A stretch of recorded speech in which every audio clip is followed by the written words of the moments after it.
I founded ZellnerPlus in 2004 after moving back to Los Angeles from New York.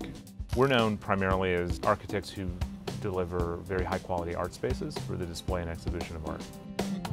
My sense is that you have to remain as a professional very open in architecture to change. And that comes in the form of how you work, who you work with, where you work, and I think also obviously the technology you use.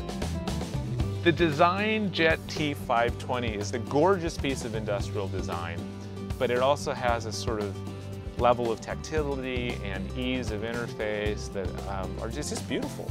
But other than that, I think the thing that's nice about it is it's quick. So, you know, it's not like, oh, I don't want to print this. Like, it's going to take like an hour to come out. It's like, just print it so we can mark it up. It's good. That's amazing to me. It's just the speed.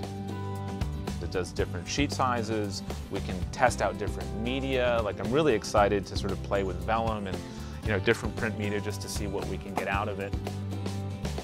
Quality is amazing. What's impressive to me is not the DesignJet T520's ability to produce color, which is what you would think an inkjet could do. It's actually to produce really crisp black lines, which is very important to architects because, you know, a line has all sorts of different meanings, how thick it is, how thin it is, if it's dashed. So to get that kind of range of definition from an inkjet is unprecedented for us. We used to send everything out to a reprographics company, which is painful because you've got to prepare your files and then upload them to their FTP site and then have them delivered to the job site. So quite often we wouldn't even see our full-size construction documents until they were delivered to site, you know, and then you'd go look at them and be like, ugh, look at this line. It's like, how did that happen? And it's because I have no control over the reprographics company's printer. I can't check my line weights. You know, so you're always stuck with these drawings that you're not happy with because, you know, you didn't do them. You didn't print them yourselves. With the DesignJet T520, we'll print it, I'll notice something's wrong, we'll mark it, fix the file, reprint, gone. I split my time between being a practicing architect and an academic. So usually I will be either on a job site or in the office in the mornings, and then I'm usually teaching in the afternoon.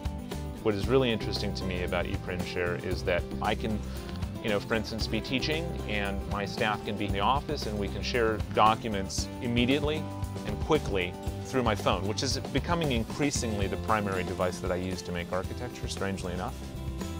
We're working in Tijuana and we're doing a single-family residence on a hill overlooking the city, and we're doing it all basically through remote work, communicating electronically with the client, the contractor, and their team of architects in Mexico. And so ePrintShare is a tool, you know, ideally in which all parties are privy to the information at the beginning, but it seems to me that it's also a tool that will enable the construction process to also go more smoothly, in the sense that there should be no lost documents, there should be no use of the incorrect file, or let's say the wrong drawing or last week's drawing. So the reason it's important is I think that there's an opportunity for us to use new technologies to produce work in other countries and in other cultures. And having immediacy to the project is nice. I'm really interested in continuing to blur the boundaries between life and work, and between art and architecture, and between teaching and writing and building. If I can find a way to make my work more like leisure, then my office is doing really well and my life is doing really well.